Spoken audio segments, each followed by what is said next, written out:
ಹೀಗೆ ಶ್ರದ್ಧಾ ಭಕ್ತಿಯಿಂದ ಗುರುಗಳ ಪಾದ ಪೂಜೆ ಮಾಡುತ್ತಿರುವುದು, ಅಂಗೈಯಲ್ಲಿ ರುದ್ರಾಕ್ಷಿ, ಭಕ್ತನಿಗೆ ಕರುಣಿಸಿರುವುದು ಅಲ್ಲದೆ ಮಹಾಸ್ವಾಮಿಗಳು ಆಶೀರ್ವಚನ ನೀಡುತ್ತಿರುವುದು ಈ ದೃಶ್ಯಗಳೆಲ್ಲ ಕಂಡುಬಂದದ್ದು ಚಿಕ್ಕಬಳ್ಳಾಪುರ ತಾಲೂಕಿನ ಅಣಕೂರು ಗ್ರಾಮದ ಕರವೇ ಕನ್ನಡಿಗರ ಸಾರಥ್ಯದಲ್ಲಿ ಸಂಘಟನೆಯ ರಾಜ್ಯಾಧ್ಯಕ್ಷ ಚಲಪತಿ ಅವರ ಸ್ವಗೃಹದಲ್ಲಿ. ಅಂದಹಾಗೆ ಮಹಾಸ್ವಾಮಿಗಳ ಹೆಸರು ಶ್ರೀ ಶಿವಸಾಯಿ ಬಾಬಾ ಅಂತ. ಇವರು ಚಿಕ್ಕಬಳ್ಳಾಪುರಕ್ಕೆ ಪರಿಚಿತರೆ. ಆದರೆ ಕಾರಣಾಂತರಗಳಿಂದ ಕೆಲ ದಿನಗಳ ಕಾಲ ದೂರ ಉಳಿದಿದ್ರು. ಇವರ ಮಹಾನ್ ಭಕ್ತರಾದ ಚಲಪತಿ ಅವರು ತಮ್ಮ ಸ್ವಗೃಹದಲ್ಲಿ ಗುರುಗಳ ಪಾದ ಪೂಜೆ ಮಾಡಿ ಭಕ್ತಿ ಮೆರೆದಿದ್ದಾರೆ.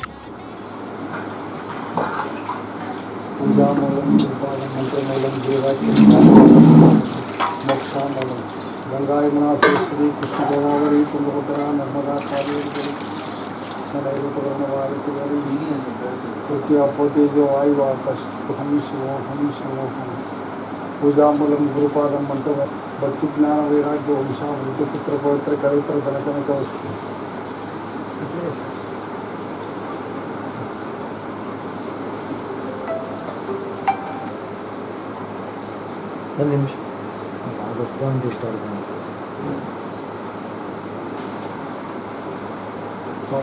मनो संकल्प शक्ति सर्व संकल्प सगल बರ್ತದೆ.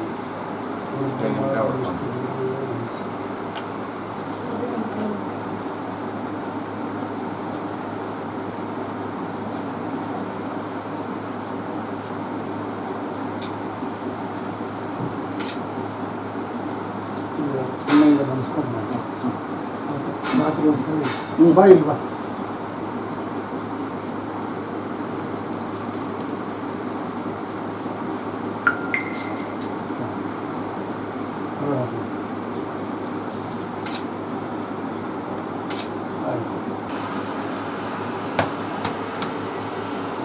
ಸಿಗ್ಮಗ ಸಮಯ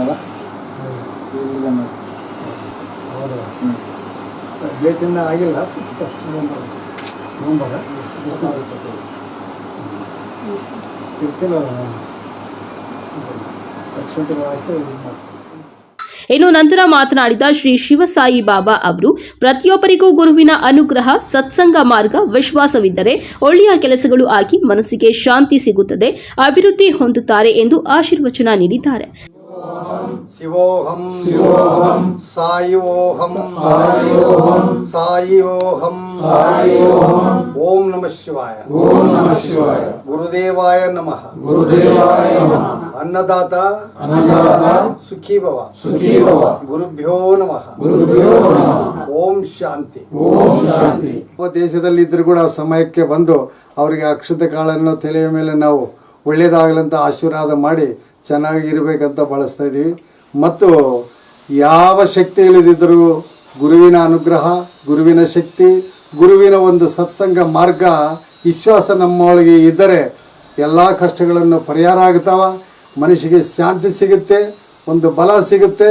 ನಂಬಿದವರಿಗೆ ಒಳ್ಳೆಯ ಕಾರ್ಯಕ್ರಮಗಳ ಆಗಲಿ ಅಂತ ನಂಬಲ ಮನವೇ ಅಂಬಲ ಬೇಡ, ನಂಬಿದವನಿಗೆ ಸಾಂಬ ಶಿವನು ಬೆಂಬಲವಾಗಿರುವನು, ನಂಬಿ ಕೆಟ್ಟವನಿಲ್ಲ, ನಂಬದೆ ಉಳಿದವನಿಲ್ಲ ಈ ಜಗದೊಳಗೆ ಎನ್ನೊಡೆಯ ಕೂಡಲ ಸಂಗಮ ದೇವ. ಆ ಪ್ರಕಾರ ಅವರು ತಾಯಿ ಮೇಲಿದ್ದ ವಿಶ್ವಾಸ, ಮನೆ ಒಂದು ಒಗ್ಗಟ್ಟಾಗಿ ಒಂದು ಪ್ರೇಮ ವಿಶ್ವಾಸ, ಅವರು ಮುಂಭಾಗದಲ್ಲಿದ್ದಂಥ ಪರಿವಾರ ಎಲ್ಲರಿಗೂ ಕೂಡ ಚೆನ್ನಾಗಿರಬೇಕಂತ ಅವರ ಆತ್ಮೀಯರಿಗೆ ಚಿಕ್ಕತನದಿಂದ ಇವತ್ತಿವರೆಗೂ ಕೂಡ ಅವರು ಇಟ್ಕೊಂಡಂಥ ಒಂದು ವಿಶ್ವಾಸಕ್ಕೆ ದೇವರು ಇವತ್ತು ನಾವು ಗುರುವಾರ ಹಾಕಿದ ಬೀಜಕ್ಕೆ ಒಂದು ಮೊಳಕೆ ಆಗಿ ಗಿಡ ಆಗಿ ದೊಡ್ಡ ಅದು ಹೊರಟ ವೃಕ್ಷ ಆಗಿ ನಮ್ಮದು ಅವರದು ನಿಮ್ಮ ಎಲ್ಲರದು ನಮ್ಮ ವಿಶ್ವಾಸ ಈ ಪ್ರಕಾರ ಒಂದು ಭಕ್ತಿ ಮಾರ್ಗದಲ್ಲಿ ಇರ್ತೀವಿ. ಈ ರಂಗ ನಾವು ಪ್ರಯತ್ನ ಮಾಡೋಣ ಅಂತ ಮತ್ತೆ ನೀವು ಅವಕಾಶ ಕೊಟ್ಟರೆ ಒಂದು ಯೋಗದ ಬಗ್ಗೆ, ಒಂದು ಆರೋಗ್ಯದ ಬಗ್ಗೆ, ಒಂದು ವೈದ್ಯದ ಬಗ್ಗೆ, ಒಂದು ವಿದ್ಯೆದ ಬಗ್ಗೆ, ಚಿಕ್ಕ ಮಕ್ಕಳಿಗಾಗಲಿ ವೃದ್ಧರಿಗಾಗಲಿ ಸಂಸಾರ ಸಾಗರದಲ್ಲಿ ಇದ್ದಂಥವರಿಗೆ ಒಳ್ಳೆಯ ಒಂದು ಮುಂದೆ ಮಾರ್ಗದರ್ಶನವನ್ನು ಮಾಡ್ತಕ್ಕಂಥ ವಿಚಾರವನ್ನು ಖಂಡಿತವಾಗಿ ನಾವು ದೇವಾಲಯದಲ್ಲಿ ಏರ್ಪಾಡು ಮಾಡಿಕೊಂಡು ಈ ಗ್ರಾಮದಲ್ಲಿ ಕೂಡ ಖಂಡಿತವಾಗಿ ಒಂದು ಕಾರ್ಯಕ್ರಮ ಅಮಾವಾಸ್ಯೆ ಹುಣ್ಣಿಮೆ ಬಂದರೆ ನಮ್ಮ ಮುಂಚಿತವಾಗಿ ಮಾತಾಡಿಕೊಂಡು ಈ ಗ್ರಾಮದ ಬಗ್ಗೆ ಶಾಂತಿ ಇರಬೇಕು, ಈ ಪರಿವಾರವೆಲ್ಲ ಚೆನ್ನಾಗಿರಬೇಕು ಅಂತ ಎಲ್ಲ ವಿಷಯಗಳಿಗೆ ಆಸೆ ಪಾಸ್ಯ ಮೋಹ ಭ್ರಾಂತಿಗಳಿಗೆ ಅತೀತವಾಗಿ ನಮ್ಮವರು ನನ್ನವರು ಇದು ನನ್ನದು ಅಂತ ಭಾವನೆಯಿಂದ ಮುಂದೆ ನಾವು ಬಳಸ್ತೀವಿ ಅಂತ ನೀವು ಅವಕಾಶ ಕೊಟ್ಟಿದ್ದಕ್ಕೆ ಮತ್ತೆ ಸರ್ವೇ ಜನ ಸುಖಿನೋ ಭವಂತು. ಅನ್ನದಾತ ಸುಖೀ ಭವ. ಧರ್ಮಸ್ಥಳದಲ್ಲಿನ ಬುರುಡೆ ಪ್ರಕರಣಕ್ಕೆ ಸಂಬಂಧಿಸಿ ಮಾತನಾಡಿದ ಅವರು, ಧರ್ಮಸ್ಥಳ ಧರ್ಮವಾಗಿಯೇ ಇದೆ. ಇದು ಪ್ರತಿಯೊಬ್ಬ ಮಠಾಧೀಶರಿಗೆ ಎಚ್ಚರಿಕೆಯ ಗಂಟೆಯಾಗಿದೆ. ಬಂದಿರುವ ಆರೋಪ ಇದೊಂದು ಕಾಲ್ಪನಿಕ ಕತೆ, ಇದಕ್ಕೆ ಯಾವುದೇ ಆಧಾರಗಳು ಇಲ್ಲ ಎಂದರು. ನನ್ನ ಅನುಭವಕ್ಕೆ ಒಬ್ಬ ಮನುಷ್ಯನು ಒಂದು ಮಾತನ್ನು ಕಲ್ಪನೆಯಿಂದ ಹೇಳಿದಂಥ ಮಾತು ನಡೆದಿದ್ದು ನಡಿಲಾರದು, ಅದು ಮತ್ತೆ ದೇವರು ನೋಡ್ಕೊಂತನ ಧರ್ಮವನ್ನು ತೇಲುತ್ತೆ. ಆದರೂ ಒಂದೇ ಮನುಷ್ಯ ಅಂಥ ನೇತ್ರಾವತಿ ಅಂಥ ರಾತ್ರಿಯಾಗಲು 24 ಗಂಟೆ ಬೆಳಕಿನಲ್ಲಿ ಎಲ್ಲ ಜನಗಳನ್ನು ನಡೀತಕ್ಕಂಥ ವಿಚಾರದಲ್ಲಿ ಬಂದವರನ್ನೆಲ್ಲ ಹತ್ಯೆ ಮಾಡಿ ಅದೇ ಜಾಗದಲ್ಲಿ ಇಡಬೇಕಂತ ಒಂದು ಈ ಕಲ್ಪನೆಗಳೆಲ್ಲ ಇದಕ್ಕೆ ಆಧಾರವಿಲ್ಲ, ಇದಕ್ಕೆ ಸಾಕ್ಷ್ಯಾಧಾರಗಳಿಲ್ಲ. ಆಗಾಗ ಇಂಥ ಪುಕಾರುಗಳನ್ನು ಬರ್ತಿರ್ತಾವ. ಆದರೂ ಮುಂದೆ ಇನ್ನೂ ಇದ್ದ ಮಠಗಳಿಗೆ, ಮಂದಿರಕ್ಕೆ, ಜನಗಳಿಗೆ, ಮಹಾತ್ಮರಿಗೆ ಒಂದು ಎಚ್ಚರನ್ನು ನೀಡಿದ್ದಾನೆ. ಇದು ಸತ್ಯವಲ್ಲ. ಆಗಾಗ ಒಳ್ಳೆ ದೊಡ್ಡ ನಮ್ಮ ದೇಶಕ್ಕೇ ನಿಂದು ಬರುವಂಥ ಇಂಥ ಮಾತುಗಳನ್ನು ನಿಂದೆ ಆಗಾಗ ಬರುತ್ತಿರ್ತಾವ. ಅದಕ್ಕೆ ನಾವು ನಂಬಲಿಕ್ಕೆ ಸಾಕ್ಷ್ಯಾಧಾರಗಳಿಲ್ಲ, ನೋಡಿದಂಥವರಿಲ್ಲ, ನೋಡಿಸಿದ್ದೂ ಇಲ್ಲ. ಇದಕ್ಕೆ ರಾಜಕಾರಣದಿಂದ ಅತೀತವಾಗಿ ಧರ್ಮವಾದ ನನ್ನ ಅನುಭವದ ನಮ್ಮ ಸಿದ್ಧಾಂತದಿಂದ ನಾನು ನೋಡಿದ್ದೀನಿ, ಪ್ರಶ್ನೆ ಮಾಡಿದ್ದೀನಿ. ನನ್ನ ಹತ್ರ ಸಾವಿರಾರು ವರ್ಷದ ಮುಂಚೆ ನಿರ್ಮಾಣ ಮಾಡಿದ ಋಷಿಗಳು ಕೊಟ್ಟಂಥ ಹಿಮಾಲಯದಲ್ಲಿ ತಾಳಪತ್ರ ಗಂಧಗಳನ್ನಿದ್ದಾವೆ.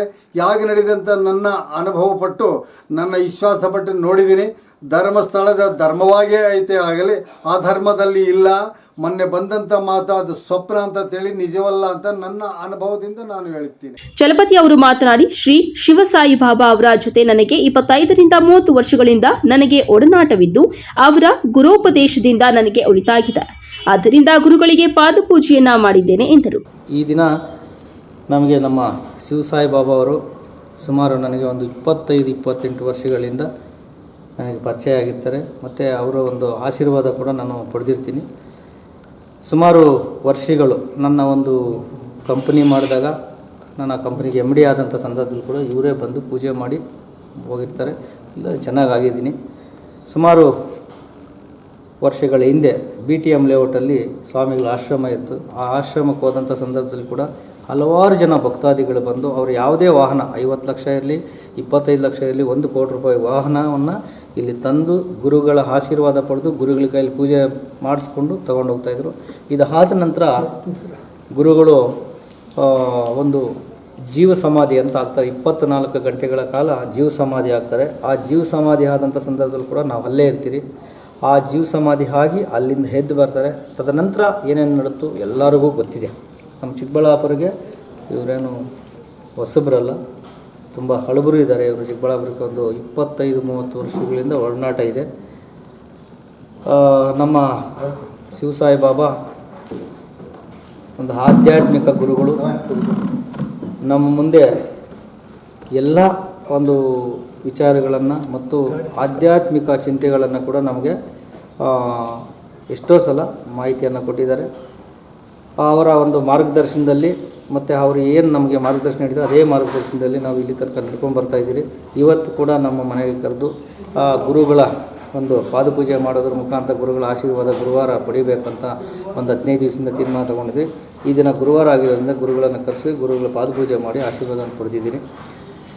ಇನ್ನು ಗುರುಗಳು ಈ ಒಂದು ಇಲ್ಲಿ ದೇವಾಲಯ ಇದೆ, ಈರಲ್ ದೇವ ಅಂತ, ಈರಲ್ ದೇವಸ್ಥಾನ. ನಾನು ಬರಬೇಕು ಅಂತೇಳಿ ನಮ್ಮ ಹೊನ್ನಪ್ಪಣ್ಣ, ನಮ್ಮ ಶ್ರೀನಣ್ಣ ಮತ್ತು ಎಲ್ಲ ಈ ಒಂದು ದೇವಸ್ಥಾನದ ಪರಿವಾರದವರೆಲ್ಲ ಕೇಳಿದಾಗ ಇಲ್ಲಿ ದೇವಸ್ಥಾನಕ್ಕೆ ಕೂಡ ಕರ್ಕೊಂಬಂದಿದ್ದೀವಿ ಗುರುಗಳ ಆಶೀರ್ವಾದ ಕೂಡ ಸುಮಾರು ಜನ ಇಲ್ಲಿ ಪಡೆದಿರ್ತಾರೆ. ಇನ್ನು ಗುರುಗಳು ಇನ್ನು ಚಿಕ್ಕಬಳ್ಳಾಪುರಕ್ಕೆ ಇದು ಪ್ರಾರಂಭ. ಇನ್ನು ಹಲವಾರು ಕಾರ್ಯಕ್ರಮಗಳಿಗೆ ನಾವು ಕರೆಸ್ತಾ ಇರ್ತೀರಿ. ಗುರುಗಳು ಇನ್ನು ಚಿಕ್ಕಬಳ್ಳಾಪುರಕ್ಕೆ ಬರ್ತಾ ಇರ್ತಾರೆ. ಗುರುಗಳ ಮಾರ್ಗದರ್ಶನ ಎಲ್ರಿಗೂ ಅಗತ್ಯ. ಗುರುವಿಲ್ಲದ ವಿದ್ಯೆ ಇಲ್ಲ. ಯಾವುದಾದ್ರೂ ಗುರುವಿಲ್ಲದ ವಿದ್ಯೆ ಯಾವುದಾದ್ರು ನೋಡಿದ್ದೀರಾ? ಗುರು ಇರಲೇಬೇಕು ಒಂದು ವಿದ್ಯೆಗೆ. ಆ ಥರ ಗುರುಗಳವರು ಆವತ್ತಿಂದ ಇವತ್ತುವರೆಗೂ ನಮಗೆ ಆಶೀರ್ವಾದ ಮಾಡ್ಕೊಂಬಂದಿದ್ದಾರೆ. ಮುಂದೇನೂ ಮಾಡ್ತಾರೆ. ಒಳ್ಳೆಯದಾಗುತ್ತೆ ಅಂತ. ಓಂ ನಮಃ ಶಿವಾಯ. ಓಂ ನಮಃ ಶಿವಾಯ. ಈ ಸಂದರ್ಭದಲ್ಲಿ ಹಲವು ಮುಖಂಡರು, ಸ್ಥಳೀಯರು ಇದ್ದರು. Lakshminarayan, MMTV news bureau, Chikkaballapur.